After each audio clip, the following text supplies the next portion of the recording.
Étoile des champs, c'est le reflet des couleurs du génie des producteurs agricoles congolais. Plus ça brille, mieux ça fascine. Étoile des champs, une production de Télécongo. Présentation, Michel Dulcine Bambou. Chers producteurs agricoles, où que vous soyez à travers la République, acceptez de rester des nôtres 3/4 d'heure durant pour suivre avec intérêt considérable le cours de cette émission, votre émission préférée, préparée pour vous et présentée par nous avec un réel plaisir. Cela dit, mesdames et messieurs, bonsoir à tous et bienvenue à l'Esplanade des Étoiles. Deux Congolais, liés par le destin et guidés par l'intérêt commun d'entreprendre, se donnent aujourd'hui à l'effort de faire briller les couleurs du génie des producteurs agricoles congolais. Pour aider les producteurs agricoles congolais à améliorer la qualité de leur production et accroître leurs rendements agricoles, ces deux Congolais-là viennent de créer une société de services dénommée CA Agri. À travers la société CA Agri, engagée et compétente dans la fourniture et la distribution des engrais agricoles, ces deux Congolais-là espèrent apporter des solutions et du réconfort aux producteurs agricoles congolais. Grâce donc aux efforts de ces deux compatriotes, les producteurs agricoles congolais trouveront désormais partout tout ce dont ils ont besoin et pourront donc demain se considérer comme des riches cultivateurs heureux de pratiquer l'agriculture comme un beau métier, un métier attrayant, un métier décent.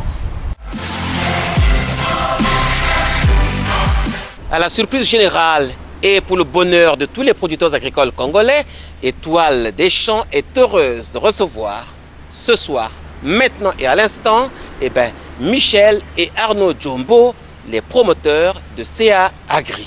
Ici à Moulende, nous avons démarré une activité dans le cadre de la société CA Agri.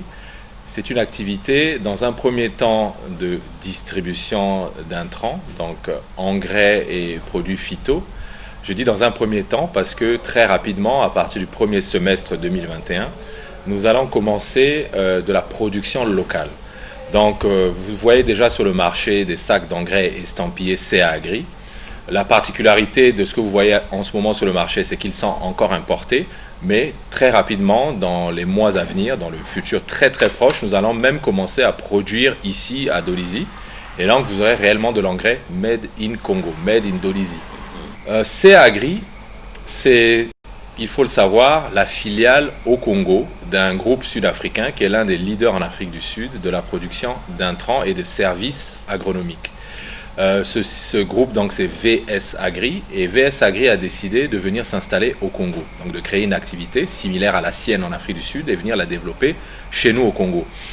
Ils ont eu pour cela l'intelligence de chercher des partenaires locaux, de voir avec quels partenaires ils pouvaient développer au mieux cette activité. Ayant été l'un de nos fournisseurs, naturellement ils sont venus vers nous pour nous demander si ça nous intéressait de nous embarquer dans cette aventure.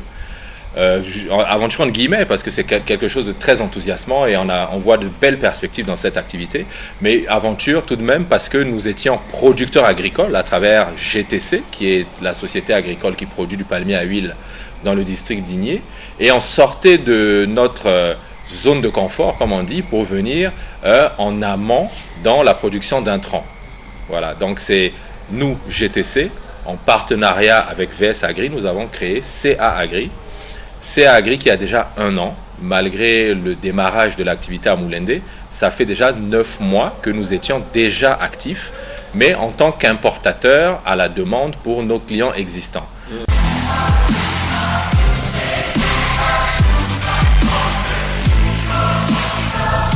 Étoile des champs est une émission révolutionnaire et évolutionnaire. Quand on suit Étoile des champs, c'est comme si on était sur Internet. On a l'information de partout.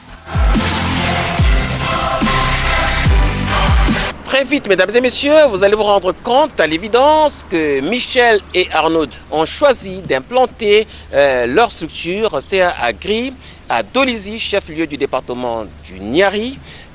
Dolizy, ville carrefour située au cœur du grenier agricole congolais. Dolizy, comme tout le monde le sait, c'est une plaque tournante de la logistique au Congo. Tout ce qui arrive au Congo par Pointe-Noire pour aller où que ce soit en dehors du Kwilu va passer par Dolizy. De même, les exportations passent par Dolizy avant d'atteindre Pointe-Noire. Le Niari, en plus de cela, la Bouenza, la Lekumu, les régions voisines au Niari sont des régions productrices qui sont de tradition agricole.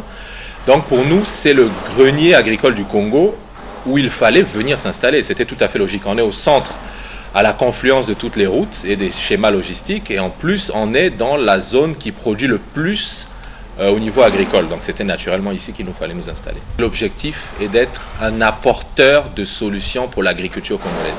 Et ce n'est pas un slogan politique, hein, c'est simplement que nous voulons couvrir tous les aspects du service à l'agriculteur. Vous voyez comment ça se passe en Europe et donc du coup également en Afrique du Sud. L'agriculteur est agriculteur. Tout ce dont il a besoin arrive au pied de son champ et tout ce qu'il produit, il le pose au pied de son champ. Les fournisseurs de services viennent l'accompagner jusqu'à la ferme et les coopératives prennent sa production pour l'aider à la stocker et à la commercialiser.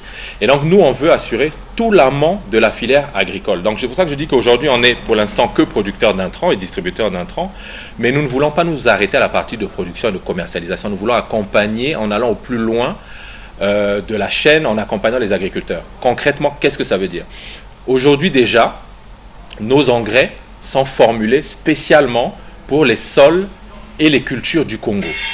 Au mois de mars, nous avons fait une tournée avec nos partenaires de VS Agri où nous sommes allés dans un certain nombre de bassins de production dans l'objectif de rencontrer les agriculteurs, de connaître leurs besoins, d'identifier au mieux les principales spéculations cultivées au Congo. Nous les connaissions, mais nous voulions que nos partenaires les découvrent également.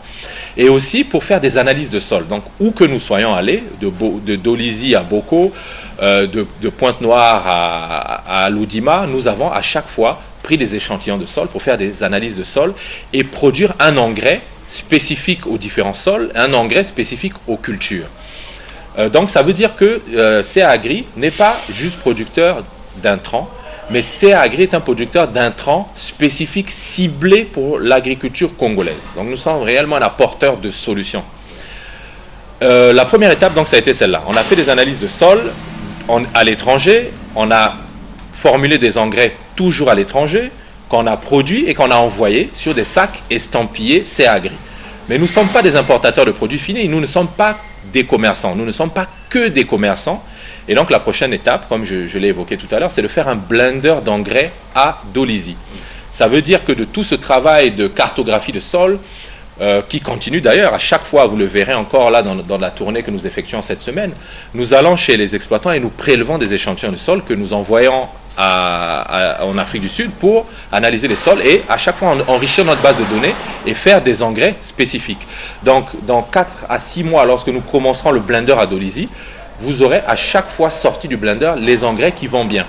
Des clients qui ont besoin d'une grande quantité d'engrais pourront même venir vers nous et nous dire « Je veux faire du maïs à Nkaï, dites-moi l'engrais qui convient. » On viendra chez lui, on prendra des échantillons, on fera une analyse et on va sortir du blender qui sera là, l'engrais exact dont son sol a besoin. C'est pour ça que je ne suis pas un distributeur, mais je suis un apporteur de solutions à travers l'ensemble de la chaîne jusqu'à arriver à servir le producteur. Michel et Arnaud, très confiants, prévoyants et véridiques vis-à-vis des producteurs agricoles congolais. Ils considèrent comme erreur flagrante de croire que le sol congolais en zone de savane est riche et très fertile. Eh bien, la réalité est tout autre chose et très loin de là. Car il est impossible d'atteindre des résultats performants en allant cultiver en zone de savane sans pour autant faire recours aux engrais agricoles. C'est vrai qu'il y a beaucoup de terres fertiles au Congo. Simplement, ce qu'il faut savoir, et je le répète souvent, c'est que les terres fertiles, malheureusement, sont pour la plupart en zone forestière. La nature, elle ne choisit pas d'être quelque part une savane, quelque part de la forêt. Il y a des raisons pour lesquelles il y a des endroits où il y a des arbres et une végétation dense, et à d'autres endroits où on voit une savane qui est plus ou moins pauvre, plus ou moins arborée. Là où vous voyez de la savane avec très peu de végétation, c'est simplement que le sol est pauvre. Il faut avoir le courage de le dire. Sur une bonne partie du territoire congolais, je dirais comme ça sans avoir des statistiques précises, mais au moins 20%, nous pouvons constater que nous avons de la savane. Tout le sud qui part de Pointe-Noire jusqu'à Brazzaville, jusqu'à la limite des plateaux, on voit bien que c'est de la savane, assez pauvre d'ailleurs. Et sur ces sols-là, jamais on atteindra des rendements sans engrais, et souvent même sans semences améliorées, avec des semences traditionnelles. Jamais on ne pourra compétir avec l'agriculture internationale.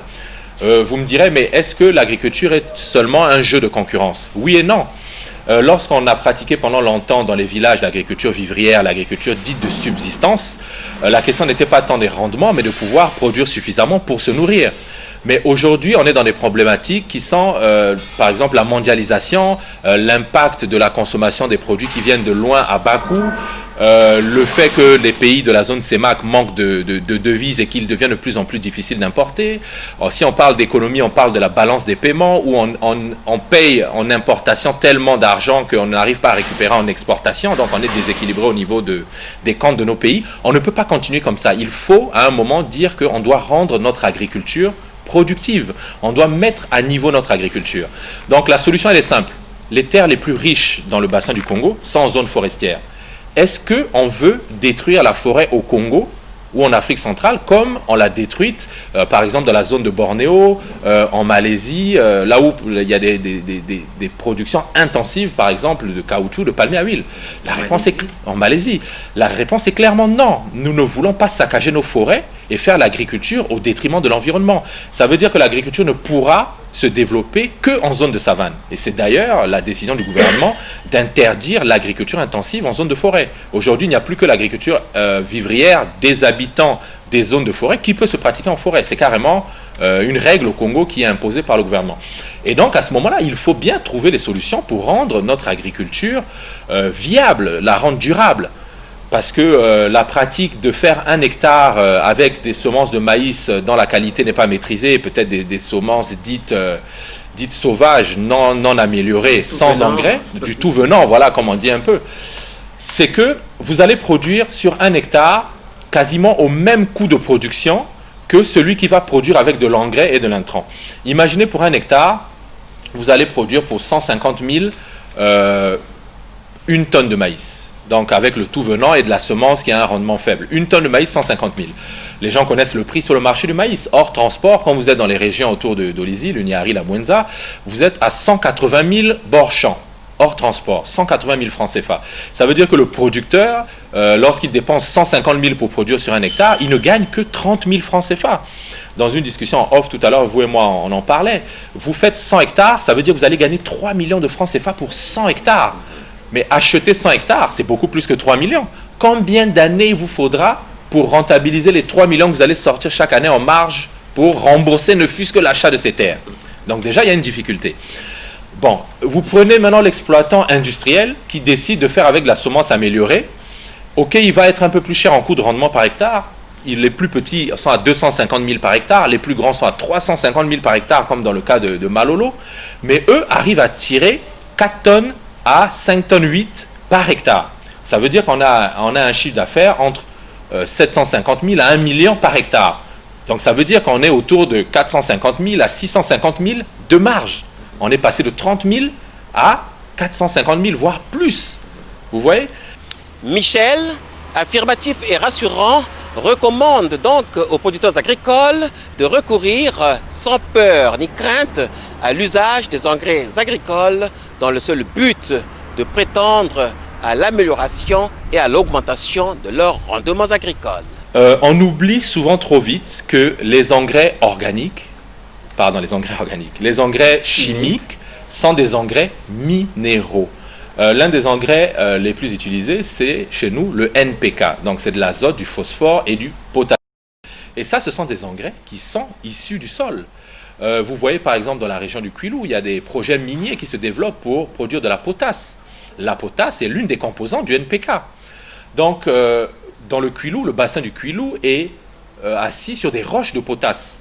Et cette potasse, à l'état naturel, existe. On a des villages qui sont même assis sur des roches de potasse. Ça ne fait pas peur. Mais dès que vous extrayez cette roche de potasse, vous la transformez, vous la mettez dans un sac où c'est écrit engrais chimiques, il y a comme un fantasme qui dit que, ah, attention, moi, les engrais chimiques, ça pollue, ci et ça. N'importe quel produit utilisé à mauvais escient, sans expertise, dans des dosages qui ne sont pas ceux prescrits, pose problème. N'importe quel type de produit. Et souvent, les gens ont un fantasme où ils confondent aussi produits phytosanitaires, donc herbicides, fongicides, insecticides, qui eux réellement doivent être manipulés avec un très grand soin, parce que là, effectivement, il y a un danger. Ils les confondent avec les engrais. Les engrais n'ont pas le même impact sur la santé que certains produits phytosanitaires qui sont, eux, dangereux, sur lesquels on doit faire attention et accompagner les utilisateurs. Ensuite, on peut prendre même, je prends souvent l'exemple du sel de table. Vous prenez un grain de sel de table que vous mettez sur votre langue, vous sentez à peine que c'est du sel, ça ne vous pose pas de problème. En revanche, vous prenez une grosse poignée de gros sel que vous tentez d'avaler, votre corps va le rejeter. Vous allez sentir que ce que vous avez avalé est mauvais pour votre santé. Le corps va tout de suite réagir. Avec les engrais, c'est pareil. Prenez 10 grammes du bon engrais que vous appliquez au pied de la plante. Vous allez voir que la plante va se développer, elle va croître très bien, elle va avoir un bel aspect. Prenez tout un sac de 50 kilos, déchirez-le et pendez-le autour de la plante. Elle ne va même pas tenir une semaine, elle va mourir. Mais il ne s'agit pas de la nocivité de l'engrais, il s'agit du fait de l'avoir mal utilisé et peut-être d'avoir utilisé le mauvais engrais pour la mauvaise plante. Et donc c'est pour ça, tout à l'heure je reviens encore un peu sur ce que je disais, CA Agri n'est pas un producteur d'intrants, n'est pas un vendeur d'intrants, CA Agri est un accompagnateur d'agriculteurs. C'est-à-dire que nous voulons aller jusqu'à former les agriculteurs. Nous sommes ici sur le site de Moulendé. L'État nous a fait la grâce de nous donner en concession, donc c'est une concession en location parce que nous louons le site, mais c'est une concession longue durée pour installer notre activité ici. En échange, nous nous sommes engagés volontairement, ça n'est pas une demande de l'État, c'est un engagement volontaire de CA Agri, de mettre en place un centre de formation ici. Donc nous avons eu la chance de bénéficier d'une infrastructure qui contenait même des logements.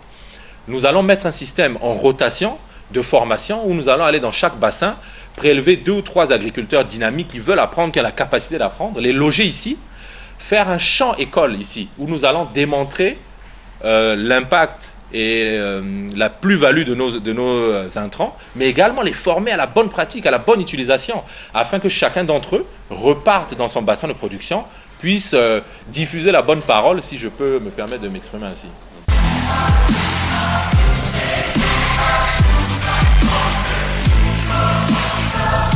Étoile des champs est une émission révolutionnaire et évolutionnaire. Quand on suit Étoile des champs, c'est comme si on était sur Internet.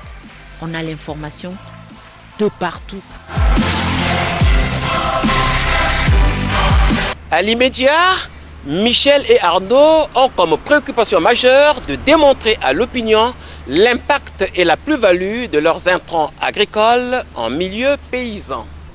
Les gros agriculteurs, c'est les agriculteurs qui sont les plus faciles à approcher. Eux, le critère principal, parce qu'ils ont déjà l'expertise, ils connaissent déjà les produits, le critère principal, c'est le prix. Donc je dirais, de façon assez légère, ce n'est pas eux qui nous intéressent. Le vrai travail de fond, pour une société qui veut durer dans le temps, une société qui veut que son activité se développe, le gros du marché, c'est les petits producteurs. Le gros du marché, c'est tous ces producteurs que nous voyons au bord de la route qui produisent des plantes atrophiées, qui ne sont pas avec un rendement suffisant. C'est à eux que nous devons nous adresser. C'est eux le gros du marché. Et donc, je dis sans aucun doute que les grands agriculteurs sont, on va dire, notre poumon gauche. Ils nous apportent l'oxygène financier qui fait que nous avons la capacité après de nous déplacer et d'aller parler aux petits. Mais notre cible, au final, c'est les petits. Un exemple concret, on va prendre juste une culture. On est quasiment à saturation au niveau du manioc dans notre pays. Tous les petits exploitants quasiment en fait ou font du manioc. Et ça va être notre challenge. Nous, on veut rentrer dans la filière du manioc. En Afrique de l'Ouest, les rendements du manioc par hectare sont de 45 à 60 tonnes par hectare. Au Congo, nous sommes entre 10, 12, 15 tonnes par hectare, pour des coûts de production qui sont plus élevés. Des acteurs comme CA Agri existent en Afrique de l'Ouest. Ça veut dire qu'ils ont permis, en étant présents, de baisser le coût de l'intrant et on arrive à produire moins cher, beaucoup plus sur 1 hectare en Afrique de l'Ouest. Au Congo, ce n'est pas vrai. Au Congo, même dans le manioc, on n'utilise pas d'engrais, les petits agriculteurs ont peur. Donc le challenge que je me suis fixé, moi, personnellement, c'est de faire entrer CA Agri dans la filière manioc, apporter un vrai mieux à la filière manioc et arriver au niveau de rendement de l'Afrique de l'Ouest et arriver à 45 tonnes assez rapidement. Voilà, donc notre challenge, 1, c'est les petits, et 2, c'est toutes ces cultures qui au Congo sont faites chez nous, on va dire un peu artisanalement, par souvent un manque d'expertise ou le fait qu'on le fasse un peu de son propre chef sans toujours savoir qu'il y a des moyens d'améliorer les rendements. Donc c'est ce challenge-là de rentrer dans ce genre de filière. De sorte, Michel et Arnaud manifestent leur intention de rayonner sur l'ensemble du territoire congolais à la rescousse des producteurs agricoles congolais.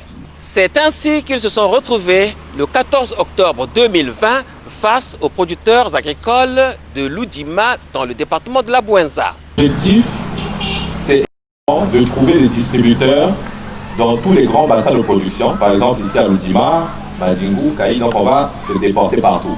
Pour l'instant, on est encore en train de mettre en place en Adoïsi. On est disponible pour vous. On est joignable également au téléphone. On va voir un peu comment on peut s'organiser pour vous laisser quelques échantillons. Je suis Jean-Paul Ndoko, chef de secteur agricole de Kindamba, département du Poul.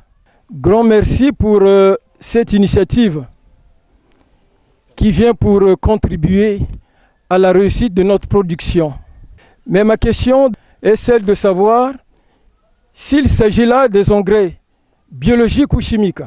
Au Congo, les gens sont très sensibles à la qualité de ce qu'ils mangent, ce qui est normal. Surtout comme on est dans un pays où beaucoup de cultures se sont faites sans l'engrais. Donc passer d'une culture sans engrais à l'engrais chimique, ça fait peur. Il y a des gens qui ne sont pas habitués, ça fait peur. Et ça, on en est conscient. C'est pour ça qu'on parle de former et d'accompagner, premièrement. Ensuite, nous avons effectivement, pour répondre à votre question, 2 familles principales d'engrais. Nous avons de l'engrais organique ici. Donc il y a 2 échantillons que vous avez reçus. Vous voyez la couleur là, c'est de l'engrais bio. Et nous avons aussi les engrais chimiques.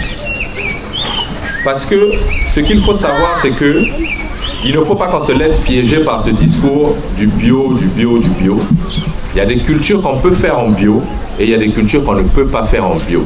Donc il faut faire ce qu'on appelle l'agriculture raisonnée, l'utilisation raisonnée des intrants. C'est pour ça qu'on va parler au cas par cas, culture par culture, qu'est-ce qui est bon, qu'est-ce qui est mauvais, dans quelle dose, comment l'utiliser. Je suis président de la CCV à groupement La Sémence. La qualité des produits et des engrais naturels vraiment bien. Maintenant, il y a un projet à Kabana de Sang. Nous voulons associer les cultures du manioc et du maïs. Quel type d'engrais applicable? Comment? Il faudra qu'on voit ensemble par rapport à l'écartement, la densité des pieds, quelle formule doit être apportée. Concrètement, imaginez que par hectare pour le maïs, il faut apporter 250 kg de NPK.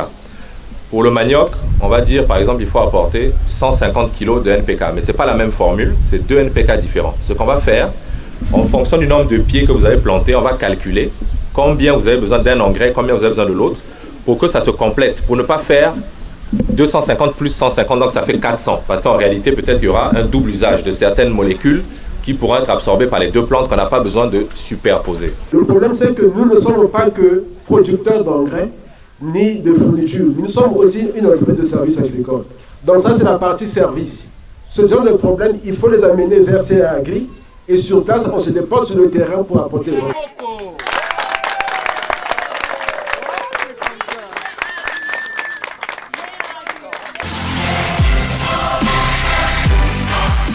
Le même jour, après Loudima, ils ont poursuivi leur offensive en direction des transformateurs des produits agricoles à Madingu.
À l'occasion, les promoteurs de CA Agri ont saisi cette opportunité pour faire part au chef du département de la Bouinza, nous avons cité le préfet, et aux représentants du PAM au Congo de leur initiative louable et salvatrice. Nous venons d'assister à une foire relative au manioc et à ses dérivés. Et donc, nous avons vu le manioc depuis sa culture jusqu'à sa transformation.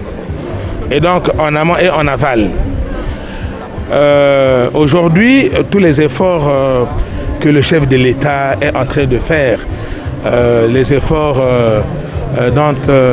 les efforts plutôt qui sont pris en relais par toutes les autorités, c'est d'accroître la production et de rendre aussi le travail des coopératives moins pénible. Et donc, si en amont, il y a des produits qui peuvent favoriser, qui peuvent augmenter une production à l'hectare, je crois que c'est une très très bonne chose. Parce que la foire nous a montré qu'aujourd'hui, le manioc est un produit très important qui nous donne beaucoup de dérivés. Nous avons vu, par exemple, le type de farine, la farine qui peut-être à la longue peut se substituer à la farine de blé. Parce qu'il est possible de faire les beignets, il est possible de faire des gâteaux, il est possible de faire beaucoup de choses. De faire du pain, il est possible de faire beaucoup de choses. Donc, ça peut être à court ou moyen terme un produit de substitution à la farine de blé. Et aujourd'hui, là où on dépense beaucoup d'argent pour l'importation de la farine de blé, je crois qu'il faudrait mettre aussi un accent important pour la production du manioc, des tubercules de manioc, pour que, à la longue, nous puissions avoir beaucoup de produits. Et donc, au départ, si on peut améliorer ces productions grâce à l'apport des sociétés comme CA Agri, nous ne pouvons qu'encourager cela et nous souhaiterons que cette expérience aussi soit tentée dans le département de la Bouinza. Vous savez que la Bouinza, c'est le grenier agricole du Congo et à mon avis, il faut rassembler toutes les conditions pour que cette vocation agricole soit vraiment remplie par le département de la Bouinza. Le 15 octobre, c'était le jour de la retrouvaille avec les chefs de secteur agricole réunis à Madjingu. L'objectif pour nous donc, c'est de reproduire ce qu'on fait déjà aujourd'hui avec Todi River pour les différents bassins de production.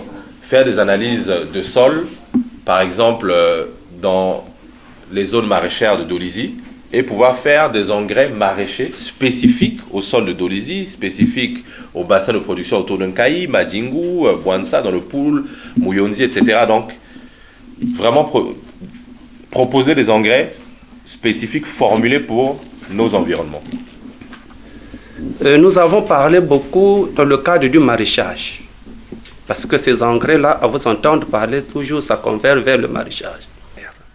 Est-ce que vous aviez également quelques engrais ou bien quelques produits qui peuvent vraiment aider les arboriculteurs pour pouvoir vraiment booster la production agricole dans le cadre des fruits?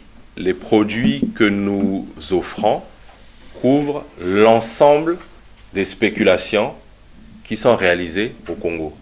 Au mois de mars, on n'est pas passé ici, donc c'est pour ça qu'on est venu corriger ça. On a fait des visites de terrain, on s'est concentré un peu plus sur le Niari et le Poul. On est allé voir ce qui se faisait, on est allé voir le type de spéculation, on a fait vraiment un tour. Et donc la gamme de produits commerciaux qu'on a importés là, avant de commencer à produire même localement, elle couvre déjà toutes les spéculations dont on sait qu'elles sont entreprises au Congo. Très concrètement, ça part donc du maraîchage qu'on a évoqué, au maïs, au soja, aux arbres fruitiers, pour finir même aux palmiers à huile.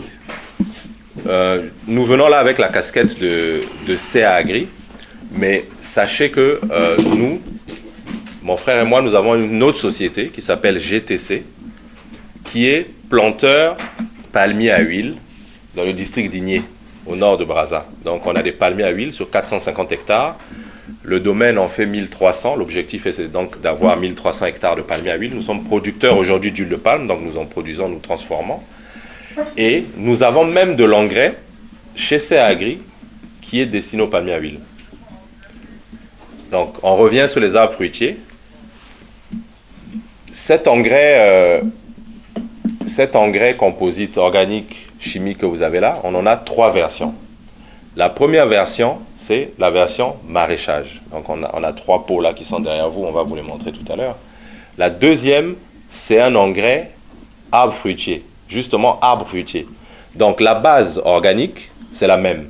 C'est maintenant l'ajout de l'engrais minéral qui est fait en fonction de la destination. Donc, est-ce que c'est l'arbre fruitier, est-ce que c'est le maraîchage? Donc, on a des formules qui sont écrites là sur les seaux, on va les regarder. Et à l'arrière, à chaque fois, on voit que la formule est différente en fonction de la spéculation. Le dernier type d'engrais mixte, c'est l'engrais destiné au manioc. Chez nous, on n'utilise pas l'engrais dans le manioc.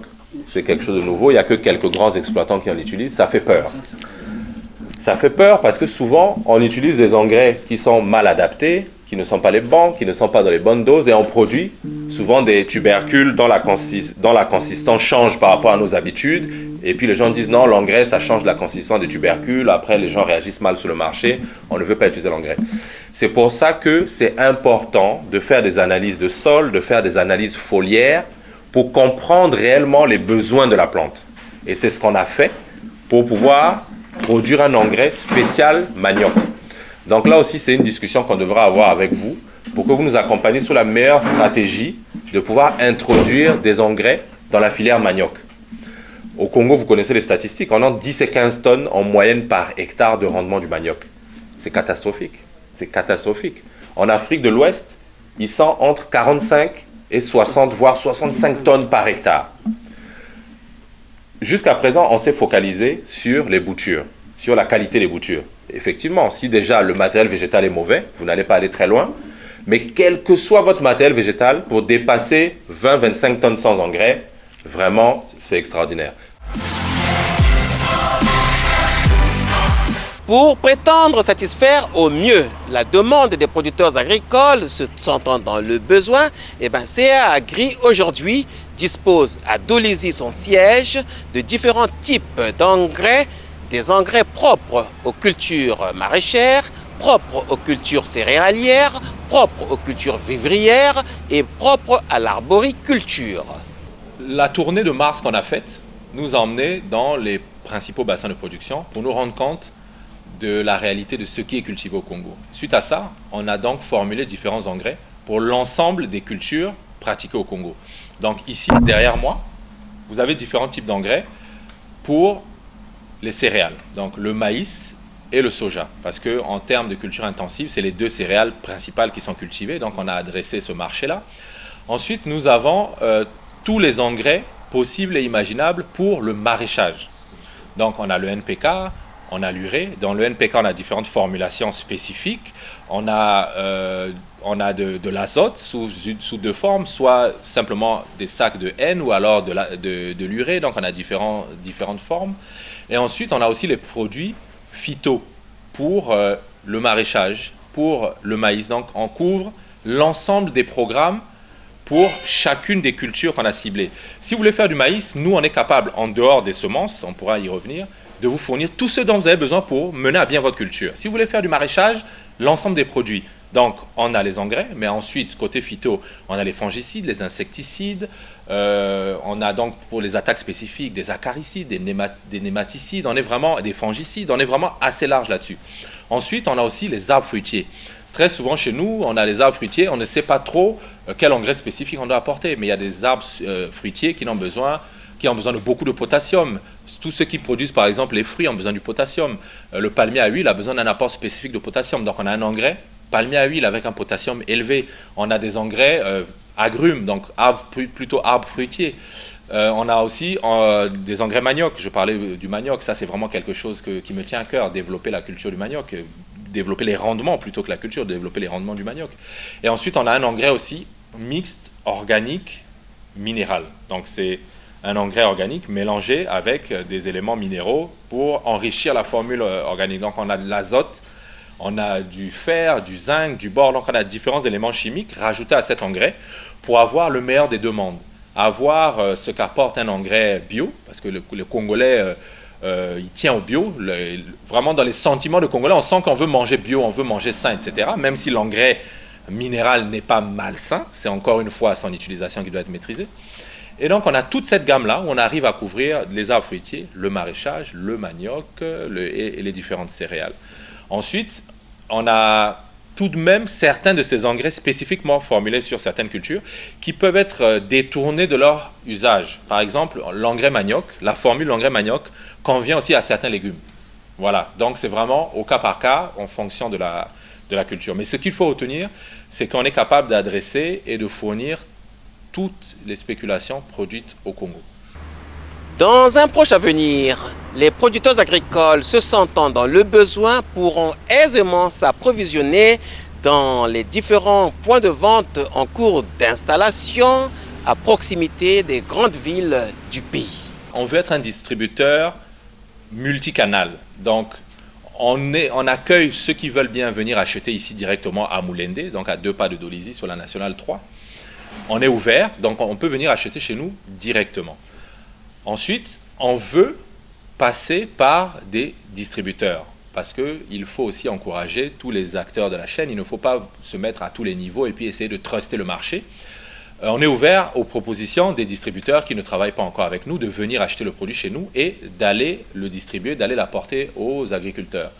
D'ores et déjà, on a un accord avec un distributeur à Pointe-Noire qui est en train de mettre en place un point de vente à Mengo, dans un premier temps, et ensuite sur l'axe de Nzassi également, mais là le point exact n'a pas encore été défini, il va l'être dans les 10 prochains jours, mais déjà la semaine prochaine on aura un point de vente à Mengo. À Brazzaville on a fait la même chose, on a un acteur déjà qui a un grand réseau, qui va au contact des producteurs, qui n'est pas aujourd'hui un distributeur d'engrais ni de produits phyto. Il est aujourd'hui distributeur d'aliments, de bétail et de volailles. Et on a vu la complémentarité de ce qu'il fait parce qu'il va déjà sur le terrain. C'est un homme de terrain. On a dit, bon, écoute, en plus de ce que tu commercialises, tu vas ouvrir un deuxième shop à côté du tien où tu vas vendre aussi nos produits. C'est quelqu'un à qui on a confiance, on le connaît.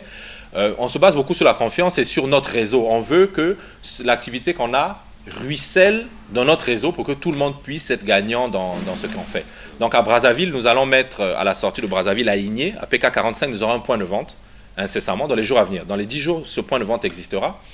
Et sur l'axe aussi sud, près du lycée agricole, donc près du lac, nous allons avoir un point de vente là également. Donc notre philosophie, c'est que les gens qui rentrent de l'intérieur du pays pour venir se fournir dans les 2 grandes villes, Brazzaville et Pointe-Noire, puissent dès l'entrée des villes pouvoir avoir accès aux produits sans aller dans les points de vente traditionnels, les marchés difficiles d'accès, avec tout le capharnaüm qu'on peut avoir dans nos marchés. Mais là, ils ont tout de suite au calme, à l'entrée des villes, il y a des gens qui sont là pour eux. L'intérêt aussi, c'est quoi? C'est qu'on est aussi là dans des bassins de production. On sait que chez nous, dans les 2 grandes villes, la production, elle a lieu non seulement dans les ceintures maraîchères urbaines, mais en extra-urbain aussi à la sortie des villes. Et donc, on est au plus près de ces gens-là. Par exemple, le bassin de production d'Igné est un grand bassin de production, on le veut être là. Et au-delà de ça, donc, comme je le disais tout à l'heure, on va aller dans les différents bassins de production, aller identifier des distributeurs. Ça, c'est un travail de longue haleine, ça va prendre 2-3 mois, mais il faut quand même qu'on aille aussi vite parce que les saisons passent, les gens ont besoin d'un train, il faut qu'on aille rapidement. Et donc, un peu comme ce qu'on va faire cette semaine dans le Niari, la Bwenza, nous allons à la rencontre des producteurs, nous leur emmenons des échantillons de produits, nous leur montrons, nous communiquons, nous leur expliquons comment ils sont utilisés. Et à l'occasion même de ces tournées, on peut faire aussi des ventes, on se fait connaître, on donne un numéro de téléphone et c'est comme ça que l'échange se fait, en attendant déjà d'avoir ce grand réseau national de distribution.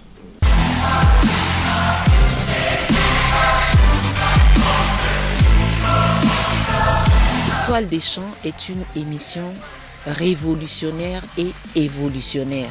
Quand on suit Étoile des champs, c'est comme si on était sur Internet. On a l'information de partout. Voilà donc, mesdames et messieurs, Étoile des champs, l'esplanade des étoiles. Tout est bien qui finit bien. Nos vifs remerciements aux promoteurs de CA Agri pour la qualité du travail de sensibilisation entrepris sur la nécessité du recours aux engrais agricoles en vue d'aller de l'avant dans le sens de l'amélioration de la qualité et l'augmentation des rendements agricoles.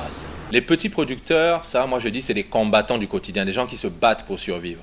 Moi, je veux lancer un appel à mes frères et sœurs congolais qui ont un peu d'argent de côté, qui sont dans des métiers qui ne sont pas dans l'agriculture et qui se disent, moi, mes petites économies, je vais les mettre dans l'agriculture. Parce que j'ai entendu que l'État a dit que l'agriculture, c'est la priorité des priorités. Parce qu'il y a des projets d'État qui subventionnent les agriculteurs. Parce que si, parce que ça, souvent des mauvaises raisons. C'est à ces gens-là que je veux m'adresser pour dire, analysez d'abord votre capacité à vous investir dans l'agriculture. Avez-vous l'expertise? Avez-vous le temps? Avez-vous de l'argent à une hauteur suffisante pour financer votre activité? Parce que beaucoup se disent, j'ai 1 million, je vais mettre, et puis après ce million-là va se reproduire tout seul et j'arriverai à 100 millions, je serai un grand producteur. C'est souvent faux, parce qu'on prévoit mal. Il faut savoir exactement de quel niveau d'investissement on a besoin. Ensuite, avez-vous la passion de l'agriculture? La passion de l'agriculture, c'est important. Lorsque vous mettez toutes vos économies dans l'agriculture, il faut vous préparer à entendre que vous avez tout perdu, il faut recommencer. Et sans passion, vous n'aurez pas la force de vous relever. C'est cette passion-là qui vous emmène sur les routes. Moi, je suis sur les routes 3 à 4 jours par semaine. Il y a des gens qui ont du mal à me rencontrer, pas parce que je tiens des réunions toute la journée, je suis un homme de terrain. Et quand vous faites de l'agriculture, que vous investissez, que vous avez un champ très loin là-bas et que vous n'y pensez qu'une fois toutes les 3 semaines, quand vous voulez aller montrer à des amis que vous avez un champ, cette entreprise est vouée à l'échec. Malheureusement, sans le temps de vous consacrer entièrement à l'agriculture, je déconseille à qui que ce soit d'y aller parce que c'est trop compliqué. Dans des pays où l'expertise est à niveau, l'agriculture peut être un investissement parce qu'on a l'expertise, on peut faire confiance à des gens qui peuvent mener à bien un projet agricole. Donc là, on revient un peu au premier volet donc de l'introduction de la conclusion. Vous disiez, il faut que les gens comprennent que l'agriculture, ce n'est pas juste comme ça, planter de façon artisanale, sans connaître les intrants, sans avoir l'expertise. Et c'est ça, justement. Il faut savoir ce qu'on fait, savoir comment, savoir faire face aux difficultés agronomiques, quand vous avez des attaques, quand vous avez des insectes qui bouffent votre maïs, quand vous avez des maladies fongiques. Sans avoir cette expertise-là, je disais ça comme une boutade tout à l'heure pour l'engrais. Prenez votre million, creusez un trou, enterrez-le, laissez-le pourrir parce que le résultat va être le même. Donc ça, c'est vraiment le message que je vais adresser. J'encourage tous les Congolais qui sont dynamiques, qui ont envie de s'investir dans l'agriculture, à le faire de façon raisonnée. Donc je ne dis pas ici, je ne veux pas envoyer le faux message de dire ne venez pas dans l'agriculture. Moi-même j'y suis, donc ça ne serait pas bien compris. Faites-le, mais sachez-le pourquoi et sachez-le comment. C'est très important. Nos vifs remerciements également à l'endroit de nos chers producteurs agricoles. Restez fidèles au rendez-vous des étoiles, à l'esplanade des étoiles. À la très prochaine occasion. Au revoir et à très bientôt. Ciao!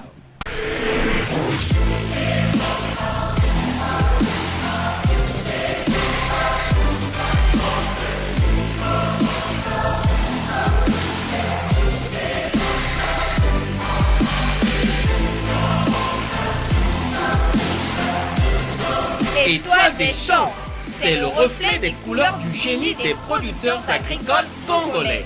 Plus ça brille, mieux ça fascine. Étoile des champs, une production de Télécongo. Présentation Michel Dulcine Pombou.